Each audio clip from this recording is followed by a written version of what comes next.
मोहतरम मुहिब्बान आले मोहम्मद आशिकान सैयद शुहदा, हमने जिस आयत करीमा की तिलावत की है सूरह आले इमरान की आयत नंबर 169 और जिस मौजू पर हमारी गुफ्तगू हो रही है वो है फ़लसफ़े शहादत। जो अल्लाह की राह में अपनी जानें कुर्बान कर चुके हैं उन्हें मुर्दा मत समझो, वो ज़िंदा हैं और अल्लाह की तरफ से उन्हें रिज़्क़ मिलता है। इससे पहले कि मैं उस मौजू पर गुफ्तगू करूं, जो सिलसिला तालीम और तदब्बुर तफक्कुर, आप जो भी काम करने चलें पहले उसके लिए पूरे तौर पर सोचें समझें। और कल हमने जो हदीस पेश की थी वो थी इल्म की फ़जीलत के लिए। इल्म की अहमियत इस्लाम में सबसे ज़्यादा है।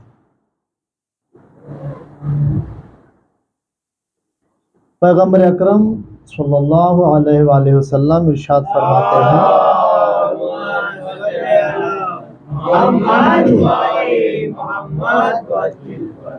फ़इन्ना तअलीमुहु लिल्लाहि हसना व तलबुहु इबादा वल मुज़ाकिरता फ़ीहि तस्बीहुन वल अमल बिही जिहादुन व तालीमुहु मन ला यअलमुहु सदक़ा व बज़लुहु लिअहलिही क़ुरबतुन इलल्लाह लिअन्नहु मआलिमुल हलाल वल हराम व मनारो सबीलिल जन्नह वल मुनिसु फिल वहशा। पैगंबर फरमाते हैं बड़ी अहमियत है, ख़ास तौर पर नौजवान सुने। अली भाई अपना पैर नीचे करके बैठिए। याद रखने की चीज़, और माएँ ज़रूर याद रखें, क्योंकि अगर किसी कौम में इल्म को, अमल को, अखलाक को, तक़वे को फ़रोग़ देना है, बढ़ाना है, तो माएँ तालीम याफ्ता होना ज़रूरी है। पैगंबर फरमाते हैं खुदा की रज़ा के लिए दूसरों को इल्म देना नेकी है।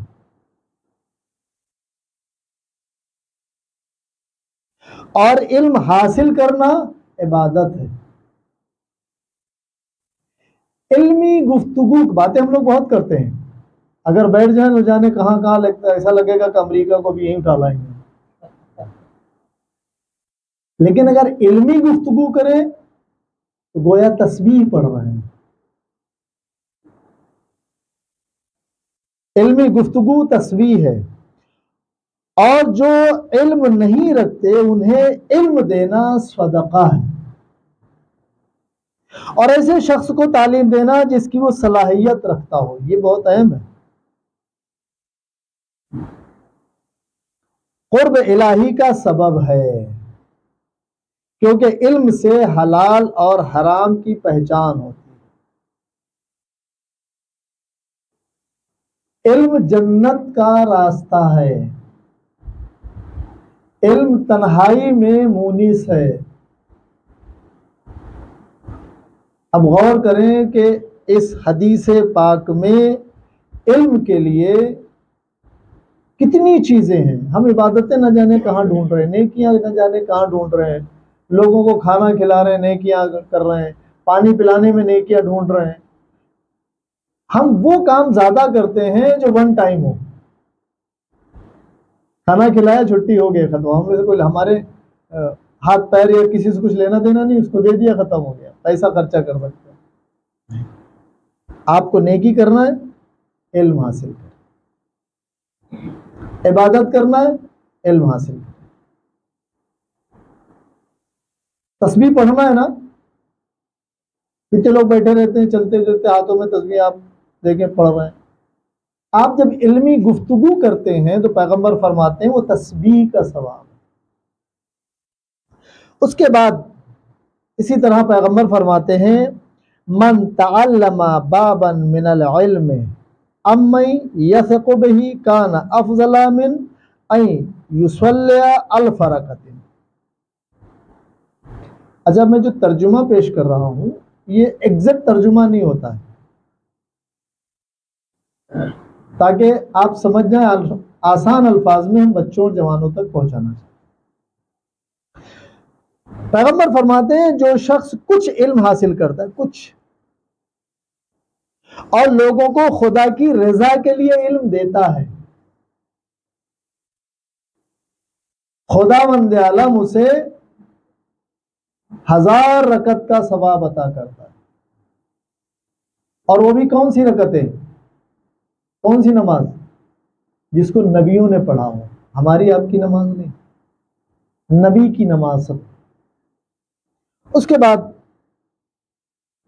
पैगंबर फरमाते हैं मन अहब्बा अन यनज़ुरा इला उतक़ाइल्लाहि मिनन नार फलयनज़ुर इलल मुतअल्लिमीना फवल्लज़ीना नफ्सी बियदिही मा मिन मुतअल्लिमिन यख्तलिफु इला बाबिल इल्म बाबिल आलिम इल्ला कतबल्लाहु लहू बिकुल्लि क़दमिन इबादता सनतिन व बनल्लाहु बिकुल्लि क़दमिन मदीनतन फिल जन्नह व यमशी अलल अर्ज़ि वहिया तस्तग़फिरु लहू व युमसी व युस्बिहु मग़फ़ूरन लहू व शहदतिल मलाइकतु अन्नहुम उतकाउल्लाहि मिनन नार।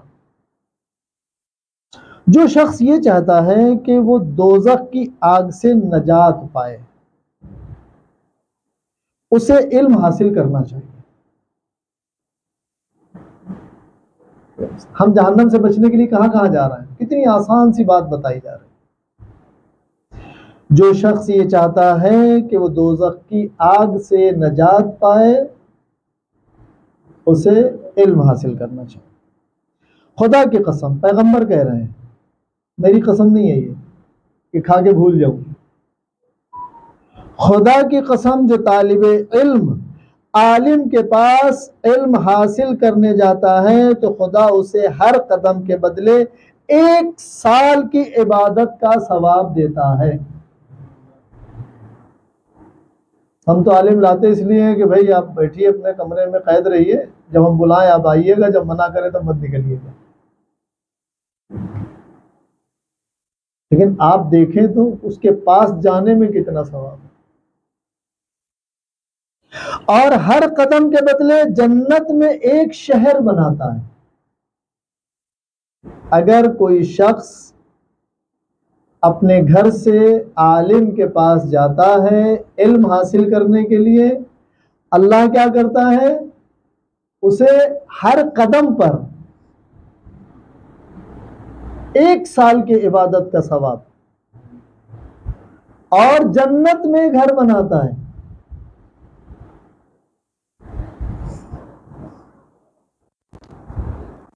तालिब इल्म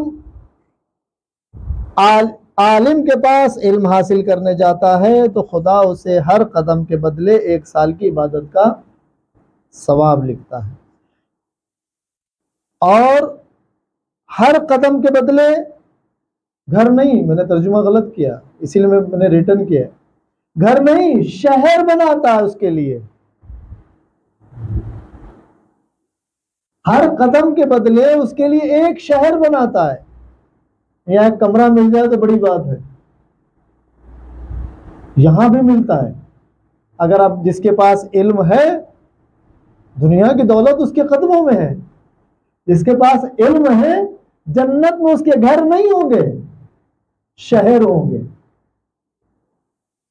जब तालिब इल्म जमीन पर चलता है तो जमीन उसके लिए मगफिरत करती है, दुआ मांगती है, परवरदिगार इसके माफ कर दे, इसने जो गलतियां की हुई माफ कर दे, जो गुनाह किए माफ कर दे। वो बच्चे, वो जवान जो इल्म से भागते हैं, आप देखें तो इसका फायदा कितना है, खुदा के यहाँ कितना फायदा है।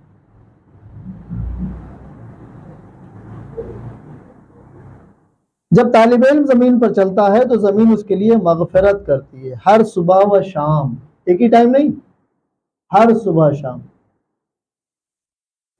उसकी बख्शिश गवाही फरिश्ते देते हैं। वो दोज़ख की आग से नजात पाने वालों में से होता है जो इल्म हासिल करता है। एक और हदीस, फ़इन्ना हुज़ूर मजलिस आलिमिन अफ़ज़लु मिन हुज़ूर अल्फ़ जनाज़तिन व मिन इयादतिन अल्फ़ मरीज़। आलिम के पास बैठना, आलिम की मजलिस में बैठना, हमारे यहाँ 2 चीज़ों का बहुत सवाब है। किसी मैयत में जाना बहुत सवाब है, ताकीद की गई कि जाओ, जो मरीज हो गया उसकी अयादत के लिए जाओ, उसकी खैर खैरियत पूछने जाओ। पैगंबर फरमाते हैं, जो शख्स आलिम के पास बैठा है इल्म हासिल करने के लिए, उसने गोया 1000 जनाजों में शिरकत की है, ये सवाब है। उसने 1000 मरीजों की अयादत की है, ये इल्म हासिल करने का सवाब है। हमने इल्म को समझा ही नहीं है। अल्लाह को समझना है तो इल्म की जरूरत है, अंबिया को समझना है तो इल्म की जरूरत है। अल्लाह ने इसकी दलील के लिए किताब भेजी है, किताब पढ़ने के लिए क्या जरूरत है? बिना इल्म के किताब कैसे पढ़ सकते हैं? कुरान मजीद समझने के लिए इल्म की जरूरत है, साइंस समझने के लिए इल्म की जरूरत है, आज की टेक्नोलॉजी समझने के लिए इल्म की जरूरत है, अहले बैत को समझने के लिए इल्म की जरूरत है। अहले बैत को सुना बहुत सारे लोगों ने है, अहले बैत को जानते बहुत सारे लोग हैं, लेकिन जब वो साहिब इल्म नहीं होते हैं तो बजाय अहले बैत को फायदा पहुंचाने के, बजाय कुरान को फायदा पहुंचाने के, नुकसान पहुंचाते हैं। लिहाजा हम कोशिश करें सब मिल के कि हमारा माशरा पहचाना जाए, अगर तो इल्म से पहचाना जाए। फला मोहल्ले में चले जाइए, आपको बच्चा बच्चा साहिब इल्म मिलेगा, उनकी खवातीन पढ़ी लिखी मिलेंगी, उनके बच्चे साहिब इल्म मिलेंगे, उनकी जबान कितनी शीरीनी है। और इल्म के लिए अखलाक, किरदार ढूंढने जाना नहीं है, इल्म आ जाएगा, ये खुद आ जाएगा। क्योंकि फलदार दरख्त की शाखें झुक जाती हैं और कांटेदार दरख्त की शाखें ऊंची रहती हैं। जब ये बच्चे, ये जवान साहिब इल्म होंगे तो इनका अखलाक मशहूर होगा, इनका किरदार मशहूर होगा, इनका कैरेक्टर मशहूर होगा कि बहुत अच्छे लोग हैं। हम अपने मौजू पर आ जाते हैं इंशाल्लाह, और अहदीस हैं जो दिन बचे हैं उसमें हम आपको ज़रूर सुनाएंगे। एक सलावत पढ़ दे मोहम्मद वाले।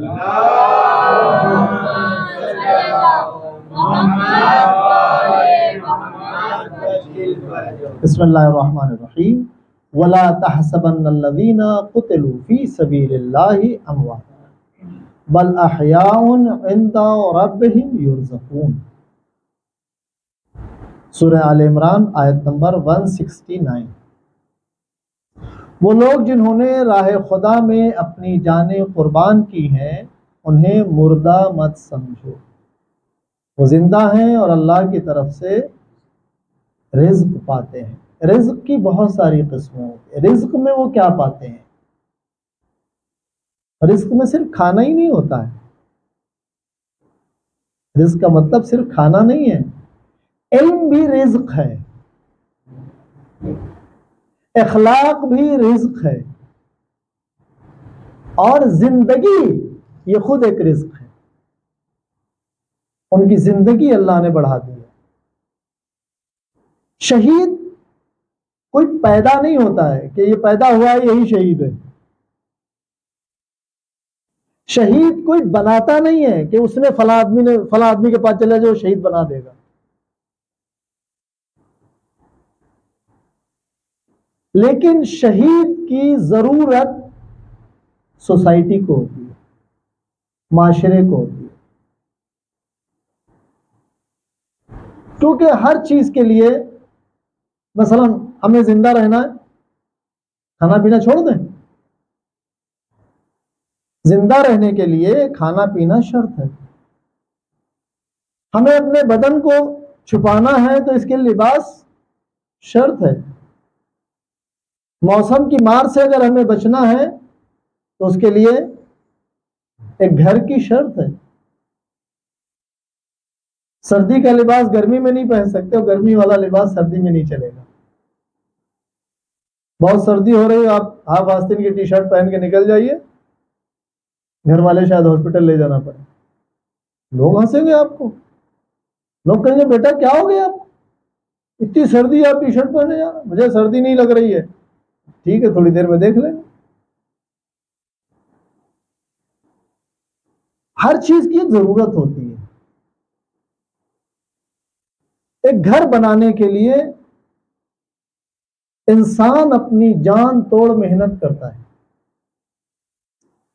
छोटी मेहनत करता है तो छोटा घर बनाता है, बड़ी मेहनत करता है तो बड़ा घर बनाता है। इसी तरह जब माशरे पर कोई मुसीबत आती है तो ऐसे अफराद की जरूरत होती है जो माशरे के लिए अपनी जान कुर्बान कर दे और माशरे को बचा ले। खुदा न खास्ता किसी बच्चे पर कोई कुत्ता ही हमला कर दे और मां सामने मौजूद हो, क्या करेगी?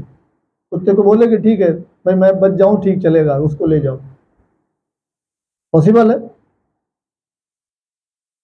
उसकी ममता, उसकी मोहब्बत, खुद है कोई इंसान मौजूद हो, अगर कोई इंसान के ऊपर, छोटे बच्चे पर या बड़े पर कोई कुत्ता हमला कर दे तो लोग उसकी हेल्प के लिए पहुंच जाते हैं और उसको भगा देते हैं, कोशिश यही करते हैं।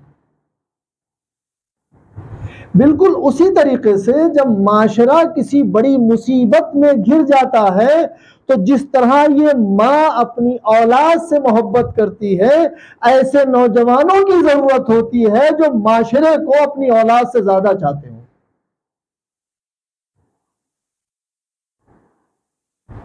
उनको कहा जाता है कि शहीद। कुछ अल्फाज ऐसे हैं, कुछ काम ऐसे हैं कि जिसमें कहा जाता है कि इसको शहीद का दर्जा मिलना चाहिए। मिसाल के तौर पर अगर किसी खानदान में भाई भाई से बातचीत नहीं और एक भाई उसके घर चला गया, आपको उन्हें कितना सवाब है? हर कदम पर एक शहीद का सवाब है।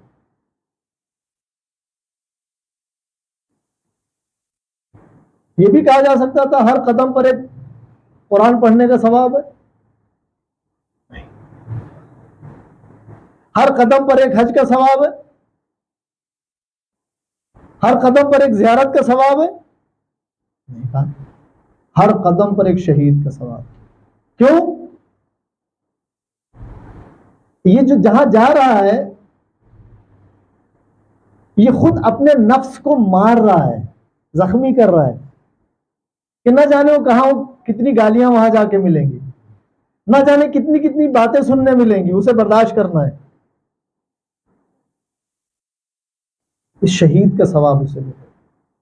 कोई आलिम है, कौम के लिए मेहनत कर रहा है, कहा जाता है उसको एक शहीद का सवाब। मैं आपको एक चीज, शुहदा के जो मारिफत है, खुदा से दुआ करें खुदा हमको अंबिया, आइम्मा, कुरान की बात समझने की तौफीक दे। सबसे अहम चीज है।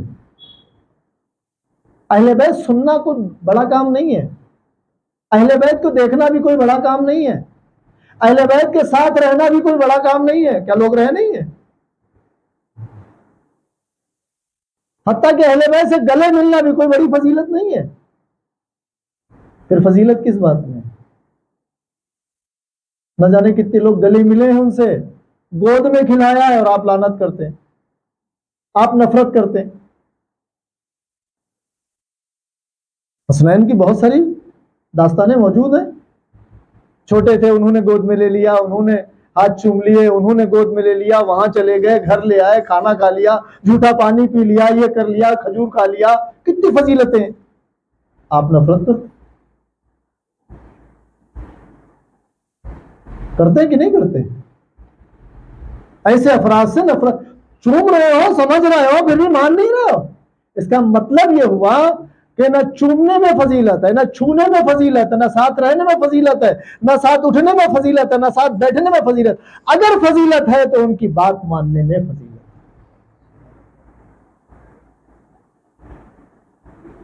अब आप नजदीक रहें या दूर रहें, चाहे जहां रहें, फजीलत इसमें है। अक्सर अब आज का माहौल ये हो गया है कि मिसाल के तौर पर एक शादी हुई, खुदा ने उनको एक बेटा दे दिया, एक बेटी दे दी, और आज के दौर में सबसे ज्यादा जो तनकीद होती है वो सोसाइटी की होती है। हमारा माशरा बड़ा बदतर हो गया, मैंने तो मिलना छोड़ दिया, मैंने तो जाना छोड़ दिया, मैंने तो रास्ता बदल दिया, मैंने तो मोहल्ला बदल दिया है, मैंने तो शहर बदल दिया है कि नहीं? यही बात। मैं बहुत सारी किताबें नहीं ला रहा हूं आपके सामने, कि फला किताब में लिखा है, फला किताब में लिखा है, वो भाग गए, वो चले गए। नहीं, हम खुद देखें हम कहाँ भागे, भागे जा रहे हैं सोसाइटी से। खुदा ने एक बेटा दिया, एक बेटी दी, बाहर निकलने ही नहीं दिया, बड़ी पाकीज़गी से पाला, बड़े अच्छे से पाला। अब जब वो जवान हो गए, उनको एक बहू की जरूरत है, कहां से लाएंगे? उसी माशरे में जाएंगे ना जिसको कह रहे थे बड़ा बदतरीन माशरा है, बड़े बेकार लोग हैं, बड़े खराब लोग हैं, बड़े जाहिल लोग हैं। कहां से लाएंगे? उस बहू को किस माशरे में तलाश करेंगे?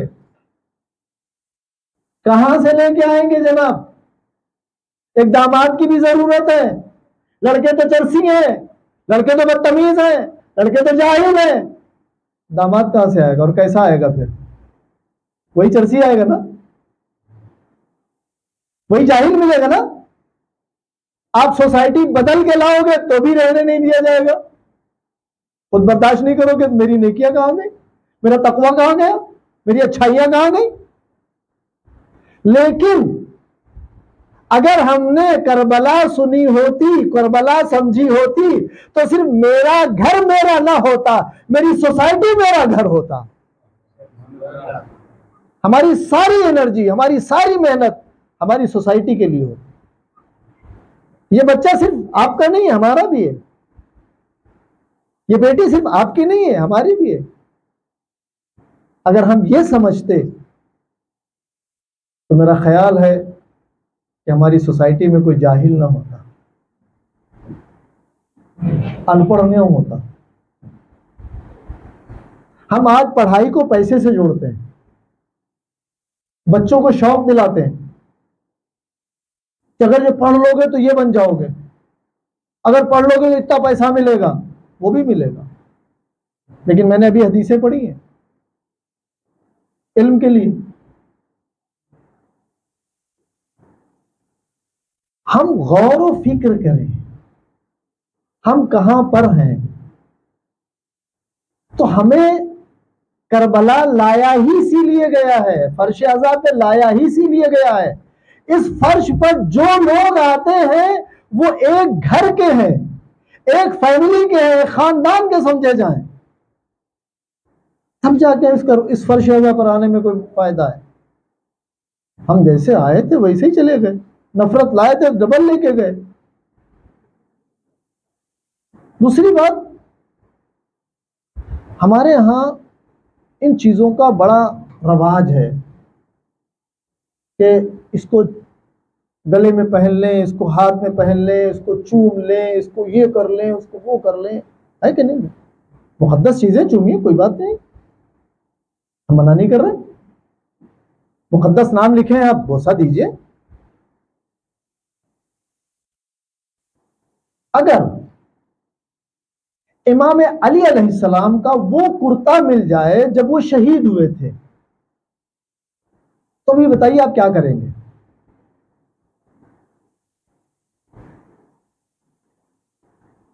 अभी हमारे यहाँ हिंदुस्तान में बहुत सारे लोग ईरान से इमाम रज़ा का परचम आता है, दूर दूर से लोग जाते हैं उसको ज़ियारत के लिए। करबला का परचम आया है जो मीनार पे लगा, तो दूर दूर से लोग ज़ियारत के लिए जाते कि नहीं जाते? मुंबई में तो ये हो गया, बाकायदा खमसाशरा होने लगा, अलम आया है करबला का। तो फिर इस अलम का क्या करेंगे हम? इसकी ज़ियारत के लिए कब आएंगे हम? लेकिन अगर इस अलम और इस पंजे और इस ताबूत के जगह पर इमाम का कुर्ता मिल जाए, और वो भी कुर्ता जो शहादत के वक्त था इमाम का, क्या आलम होगा? लोग दौड़ दौड़ के आएंगे कि नहीं आएंगे? औरतों की लाइन लगी होगी, आदमी भले ही कमाए। इमाम सज्जाद अलैहिस्सलाम का वो कुर्ता मिल जाए जो उस वक्त पहने थे जब वो करबला में थे। हथकड़ी बेड़ी तो हम लोग पहन ही लेते, भले चांदी सोने की पहने, भले शौक पूरा करें।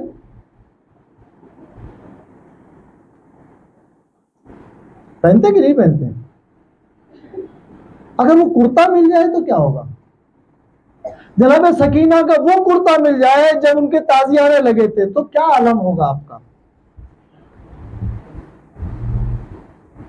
मैं दो इमाम का तज़किरा भी कर रहा हूं, इमाम अली अलैहिस्सलाम और इमाम सज्जाद। इनके अगर कुर्ते मिल जाएं तो आप बताइए आपकी बस्ती का आलम क्या होगा?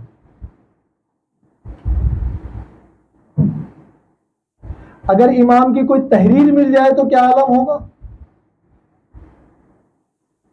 हमारी नादानी का आलम यह है कि हम इमाम का कुर्ता तलाश कर रहे हैं, जबकि इस दौर में हर घर में नहजुल बलागा होना चाहिए, इमाम का कलाम होना चाहिए। इमाम का कलाम अफजल है या कुर्ता अफजल है?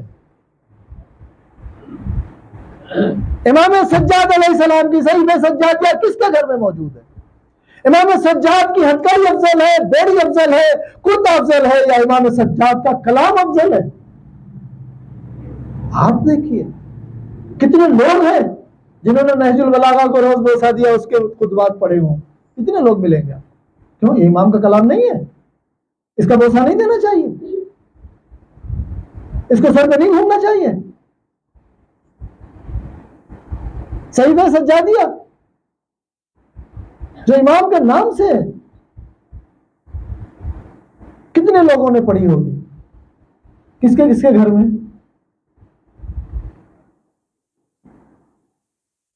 फजीलत कुर्ते से नहीं है, फजीलत कलाम इमाम से है।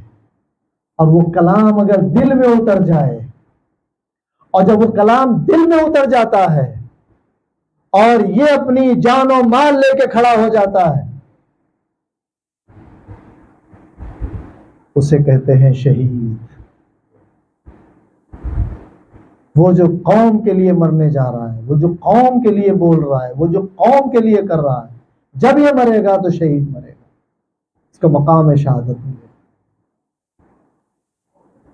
जबकि हर घर में ये किताबें होना चाहिए कि नहीं होना चाहिए? क्या मामूली चीज है ये? कलाम इमाम है।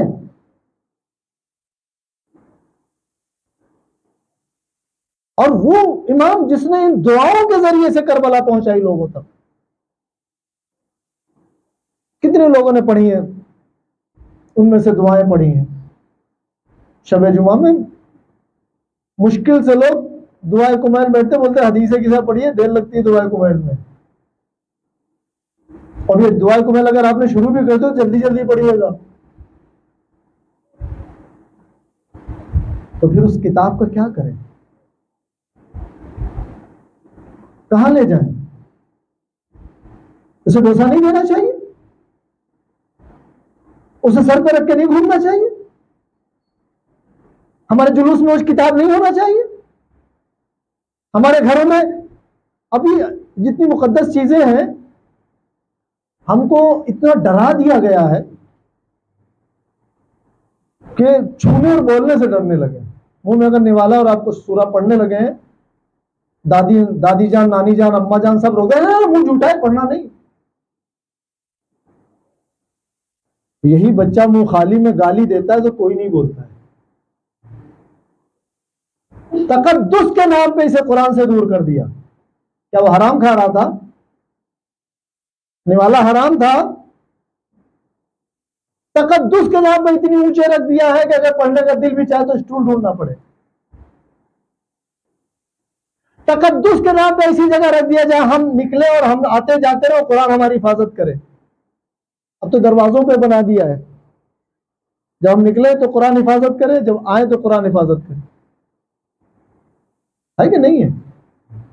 मैं बहुत सारे हम लोग घरों में जाते हैं, तो तनकीद नहीं कर रहा हूं, लेकिन अफसोस होता है कुरान वहां रखा है जो आपके आने जाने का रास्ता है। कुरान वहां होना चाहिए जो आपके सुकून का रास्ता है, जहां पे बैठ के। और कुरान को इतनी आसानी से, कुरान को, नहजुल बलागा को, सहीफ़े सज्जादिया को ऐसी जगह रखना चाहिए कि इतनी आसानी से कोई चीज ना मिले जितनी आसानी से ये किताबें मिल जाए। हमें डरा दिया गया है, ना ना ना बेटा पढ़ना नहीं। कितने बच्चे हैं, कितने जवान हैं, कितनी माएँ हैं, कितनी खवातीन हैं जिन्होंने इन किताबों को पढ़ा है। अगर पढ़ भी लिया तो क्या समझा है। अब गौर करें इस किताब के लिए। जब कोई बीमार होता है तो हवा दी जाती है, शिफा मिल जाती है। जब कोई सफर पे जाता है, नीचे से निकाल दिया जाता है तो उसका सफर बखैर हो जाता है। जब उसके बंद में इतना फायदा है तो उसके खुलने में कितना फायदा होगा। बंद में अपना सफर बखैर किया, अगर इसे खोल के पढ़ लेंगे तो पूरी नस्ल बखैर हो जाएगी। बंद हवा में सिर्फ आपको शिफा मिला है, अगर इसे खोल के पढ़ेंगे, इसको समझेंगे, पूरी नस्ल को शिफा मिलेगी। ये मुकद्दस किताबें आसान जगह पे रखना चाहिए, दरवाजों पे रखने की चीजें नहीं है।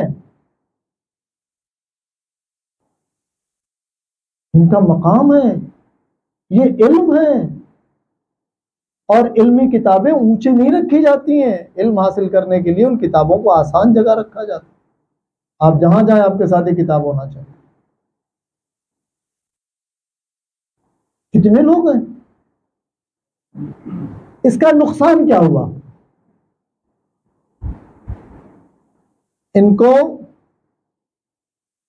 ऐसे मकाम पे रख देने का नुकसान हुआ क्या। आप गौर करिए, देखिए कितनी कोशिश कर रहे हैं आप लोग, बच्चे पढ़ जाएं, अंग्रेजी पढ़ जाएं, हिंदी पढ़ जाएं, गुजराती पढ़ जाएं, मैथ्स पढ़ जाएं, साइंस पढ़ लें। कितनी कोशिश कर रहे हैं ना, कुरान पढ़ लें, दीनियात पढ़ लें, कितनी कोशिश कर रहे हैं, पैसे भी खर्चा कर रहे हैं, फिर भी नहीं पढ़ पा रहे।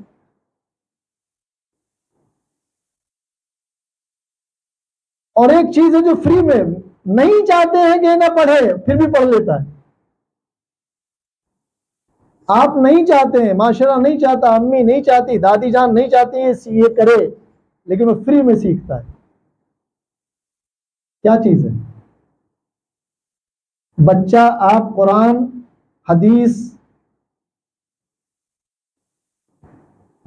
अंग्रेजी, मराठी, गुजराती पैसे दे के नहीं सिखा पा रहा है, गालियां फ्री में सीख के आता है। इसका उस्ताद कौन है, इनको सिखाई किसने। छोटे बच्चों को पता ही नहीं गाली क्या होता है। लेकिन जितने बच्चे बैठे हैं सबको गालियां पता है। इनका उस्ताद ढूंढो कौन, किसने सिखाया इनको।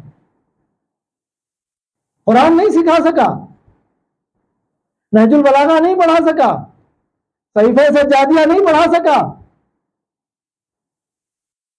टेबल याद नहीं करा सका, साइंस नहीं पढ़ा सका, लेकिन गाली का मास्टर बना दिया।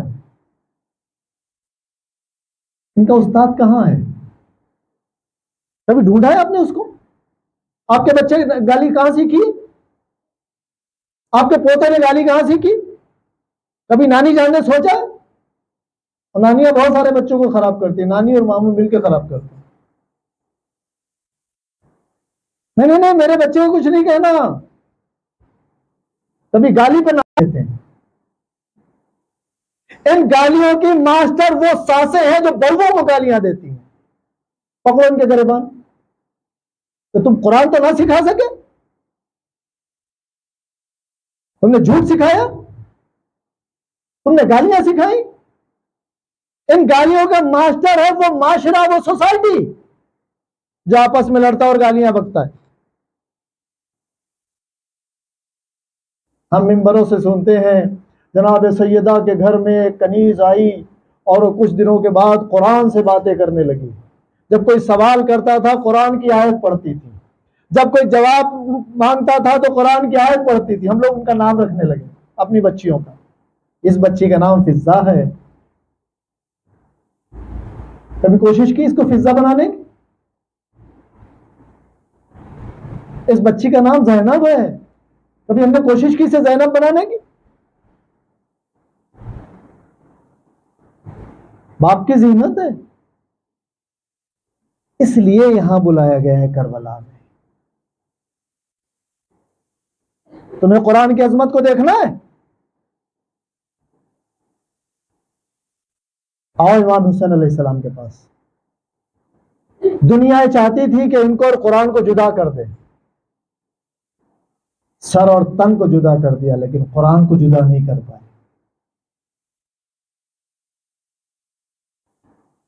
दुनिया ये चाहती थी कि इनके ढोंग है, सुबह मौत आनी है और सब कोई रुकू में है, कोई सजदे में है, कोई कयाम में है। होता है कि नहीं होता है? अलग कर पाया कोई? हमको कैसे अलग कर लिया? क्योंकि हम उनसे अलग हो गए। कितने लोग हैं जो कुरान के बारे में कुछ कितना जानते होंगे? सूरह हम्द जो हम नमाज में पढ़ते हैं, इसके बारे में हमें नहीं पता है। इसकी तजवीज, क़िराअत, तर्जुमा क्या पता है इसके बारे में? हम ये चैप्टर खोलें तो करबला लाया इसलिए गया है कि हमारे इमाम को, जो हमारा इमाम मौजूद है, उसे नादान लोग नहीं चाहिए। कैसे नादान? मैं आपको तारीख के हवाले से बात करूं। जंगे सिफ़ीन, इमाम का लश्कर गालिब, दुश्मन ने कुरान का इस्तेमाल किया और नज़र बुलंद कर दी। जो नादान चाहने वाले थे वो इमाम वक्त के पास खड़े हैं तलवार लेके, मालिक अस्तर को बुला वरना हम तुमको कत्ल कर देंगे। उनके पास कुरान है, उन्होंने कुरान का रास्ता दिया है। आज हम भी वही है। दुश्मन समझता था कि इसमें कितने नादान हैं, कितनों को हम गुमराह कर सकते हैं, कुरान के जरिए से गुमराह किया। जब कुरान के जरिए से गुमराह किया है, पैगंबर ने हमें दो चीजें दी हैं, कुरान और अहले बैत। दोनों एक साथ रहते हैं। आज वही जमाना है। जिस तरह दुश्मन ने कुरान के जरिए से गुमराह किया था, आज के जमाने में आले मोहम्मद के जरिए से गुमराह कर रहा है। इमोशनल बना के लोगों ने तलवार निकाल ली, लेकिन उसी जंग में ऐसे अफराद भी मौजूद है। तलवार चल रही है, दुश्मन मालिक अस्तर की तलवार के नीचे पीछे से आवाज आई, मालिक इमाम बुला रहे हैं, तलवार वहीं रोक दी। चलने दो, नीचे जाने दो, खत्म हो जाए किस्सा। जिसके हुक्म से चली थी उसके हुक्म से रुक गई। ताबेदार, इबादत गुजार, ताबेदार, ये वो अफराद है जो इमाम के साथ थे। और नादान इतने थे कि उन लोगों ने तलवारें निकालनी जब दुश्मन ने कुरान को नेज़ों पर बुलंद किया। हमारे तुम्हारे दरमियान में कुरान है। हमें कैसे लोग चाहिए? अगर आज इमाम आ जाए वही हाल होगा। लिहाजा हमें करबला लाया इसलिए गया है कि तुम्हें वैसा नहीं बनना है, तुम्हें मालिक अस्तर जैसा बनना है। मालिक अस्तर अकेले खुद ऐसे नहीं थे, मालिक अस्तर का बेटा भी वैसे ही था, इताअत गुजार। हमने देखा ना, मुख्तार के साथ रहे। हमें करबला लाया इसलिए गया है कि मुंतक़िम खून हुसैन आएगा, उसे फिर मालिक अस्तर की जरूरत है। अकेला इंतकाम लेगा? अगर अकेले इंतकाम लेना होता तो अब तक आ चुके होते। हम कहां पर हैं? हम क्या सोच रहे हैं? हम फर्श अज़ा पर क्यों आए? जब शहीद मरता है, शहीद इस दुनिया से जाता है, तो कौम को जिंदगी दे के जाता है। शहीद की मौत कौम की हयात होती है। शहीद की जो मौत है कौम की हयात है। शहीद की जो मौत है कौम की हयात है। है हमारी दर्शगाह, करबला करबला है हमारी दर्शगाह, करबला करबला हक का सीधा रास्ता, करबला करबला बुलंदियों का रास्ता, करबला करबला नारा हैदरी। हमें लाया इसलिए गया है, तुम्हारा एक मकसद होना चाहिए, तुम्हारी जरूरत है। हम इन जरूरतों को कैसे पूरा करेंगे? हम अपनी नस्ल के लिए क्या करने जा रहे हैं? जिस तरह एक निज़ाम हमारी जिंदगी का है, उसी तरह हमारे घर में मोबाइल का निज़ाम भी होना चाहिए। दुश्मन की साजिश आप समझते हैं? मैं आपको बहुत करीब से बताता हूं। हदीस में है कि इमाम और नबी का साथ वही देगा जो हलाली होगा, पाको पाकीज़ा होगा। इमाम का जब ज़हूर होगा, इमाम के साथ कैसे लोग होंगे? पाकीज़ा लोग होंगे, होंगे कि नहीं होंगे? हलाली होंगे। ये हदीस सिर्फ हम नहीं पढ़ रहे हैं, इस्लाम का दुश्मन भी पढ़ रहा है। उसने प्लानिंग किया। आज के दौर में आपके मोबाइल में सबसे ज्यादा जो वीडियोस आते हैं वो फ्रेंडशिप के आते हैं, गर्लफ्रेंड और बॉयफ्रेंड, और आसानी से अवेलेबल बताए जाते हैं। खुशहाल जिंदगी दिखाई जाती है कि नहीं है? सबसे दुश्वार जिंदगी इस मोबाइल में दिखाई जाती है शादीशुदा की। शादी करके फंस गए, रिश्ता करके फंस गए, दिखाया जा रहा है कि नहीं दिखाया जा रहा? आप क्या समझना चाह रहे हैं इससे? इससे समझना क्या चाह रहे हैं? वो क्या बताना चाह रहे हैं? रिलेशनशिप में रह रहे हैं, कोई दिक्कत नहीं है, ना अम्मा को दिक्कत, ना अब्बा को दिक्कत, ना मोहल्ले को दिक्कत, ना समाज को दिक्कत। दिक्कत किससे है? अरे 2 शादियां कर ली, अरे 3 कर ली, 4 कर ली, दिक्कत है। लेकिन वो 10 रिलेशनशिप में रह रहा है, जो माशरे को कोई दिक्कत नहीं है। तारत गई कि नहीं गई? हलाली खत्म हुए हैं कि नहीं हो रहे हैं?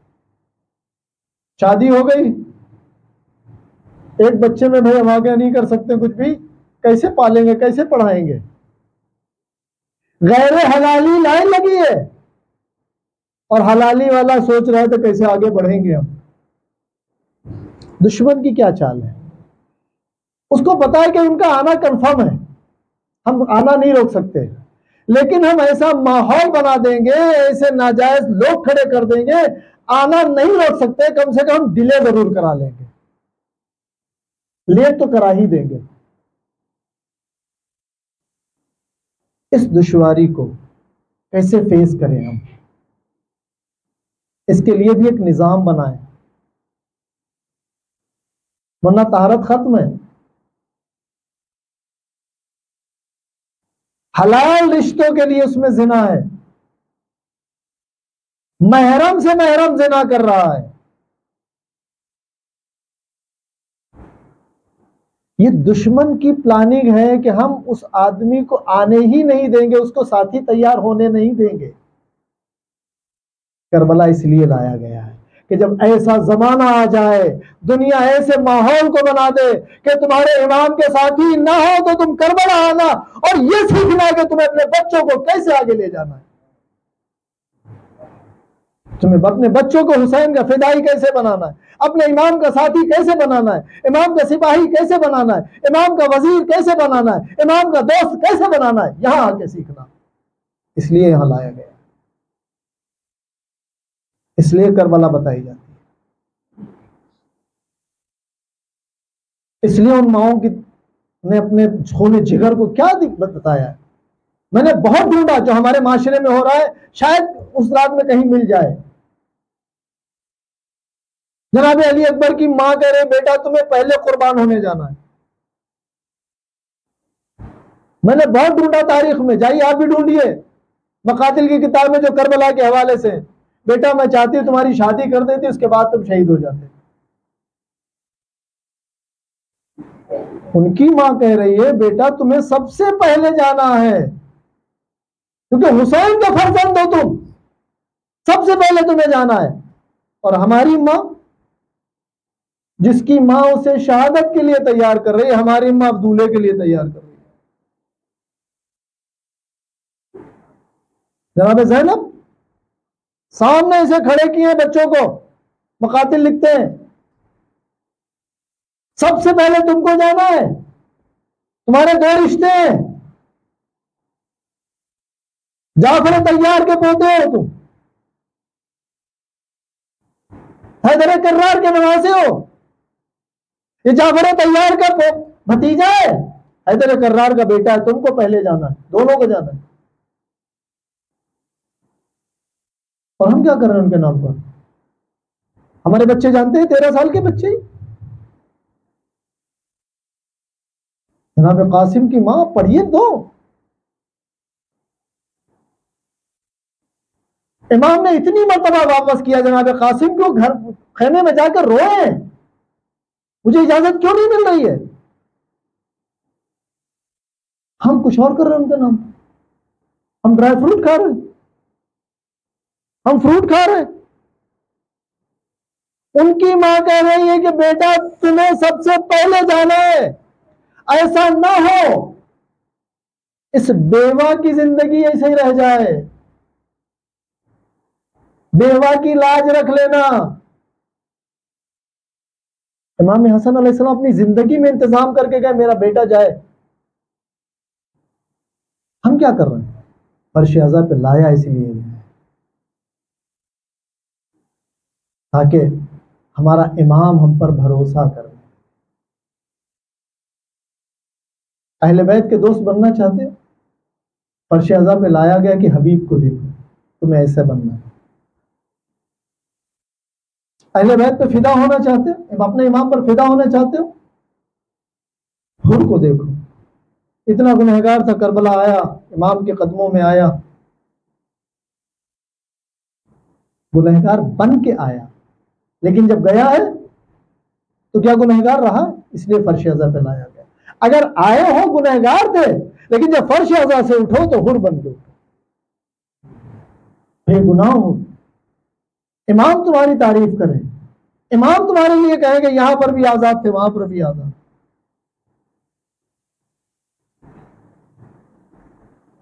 तुम्हारा हिजाब, तुम्हारा तकद्दुस किस लिए है? वो खातून जो बुजुर्ग हो गई, तजर्बेकार हो गई है, उसे तो चाहिए कि अपने बहू को ऐसे रखे कि इसके बतन से जो बच्चे पैदा हो वो इमाम के फिदाई बने, उसकी खिदमत गुजारी करेगी। जिस दिन ये सोच लिया, नफरत नहीं करेगी। उनकी तरबियत करो इसी एतबार से। बेटा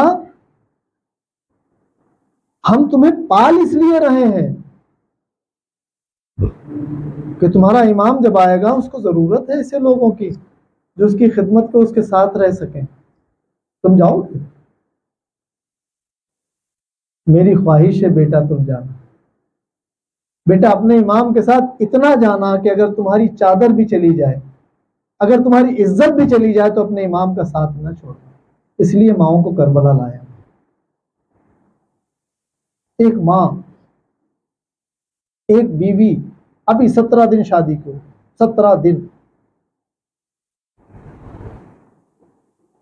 लेकिन माँ और उस औरत का जज्बा देखें। वह बेकल्बी, मुसलमान भी नहीं थे, इमाम के पास आके मुसलमान। माँ कह रही मौला मेरे बेटे को मक्तल में भेज दीजिए, मेरी ख्वाहिश है। अल्लाह, माँ कह रही है मौला मेरे बेटे को भेजिए, इजाजत दीजिए। बीवी ने रोका नहीं कि मौला मत जाने दीजिए, बल्कि बीवी इमाम के पास आई, अपने हाथों को जोड़ा, मौला इनकी ये तो शहीद हो जाएंगे, मुझे इतनी इजाजत दे दीजिए कि मैं आपके खानदान की खवातीन के साथ जिंदगी गुजार सकूं, आपके अहले हरम में चली जाऊं।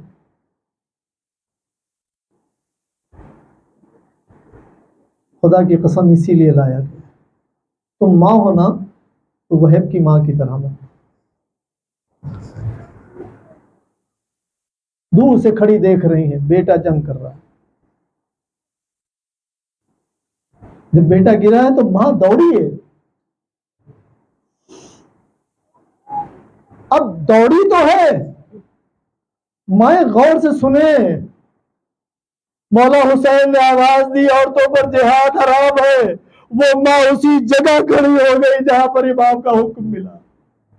ये ताबेदारी है, ये अभी मुसलमान हुए हैं। माँ उस मकाम पे रुक गई, जालिमों ने बेटे का सर तन से जुदा किया, माँ की तरफ फेंका। उस माँ ने अपने लाल के सर को आगोश में लिया, बोसा दिया और शायद ये कहा हो, मेरे लाल का सर अकबर के सर से ज्यादा कीमती नहीं है, मेरे लाल का सर कासिम के सर से ज्यादा कीमती नहीं है, मेरे लाल का सर मेरे हुसैन से ज्यादा कीमती नहीं है। उस सर को बोसा दिया और वापस फेंक दिया। हमने अहले बैत पे जो कुर्बान किया है हमें वापस नहीं चाहिए। ये माए है। एक माँ और है, अपने आका, अपने मौला, अपने भाई पर इतना गिरिया किया है कि जब शाम में रिहाई मिली, बीबी ने ख्वाहिश की कि हम रो नहीं पाए हैं,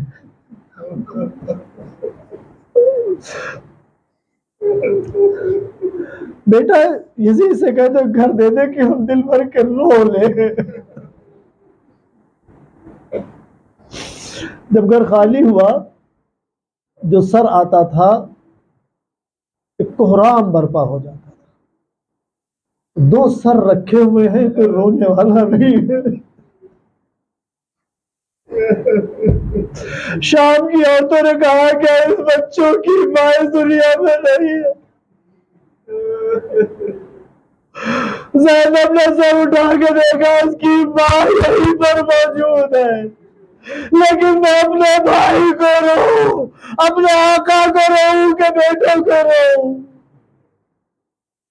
ये माँ जो करबला से लेके शाम तक अपने बच्चों को न रोई, लेकिन जब मदीने पहुंची, घर का दरवाजा खोला और मोहम्मद के हुजरे खोले, अब नमाज़ें देखी, नमाज देखा, अरे कलेजा पकड़ लिया, आए मेरे आला मोहम्मद, मेरे बच्चों, ये तुम्हारी माँ तुम्हारे बगैर कैसे जिंदा रहे।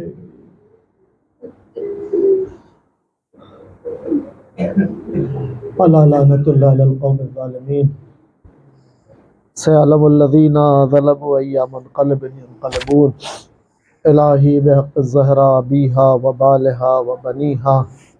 परवरदिगार बहक़्क़े मोहम्मद व आले मोहम्मद हमारी इस कलील सी इबादत को कबूल फरमा। परवरदिगार अहले बैत तहर अलैहिस्सलाम का वास्ता हम सबको नेक रास्ते पे चलने की तौफ़ीक़ इनायत फरमा।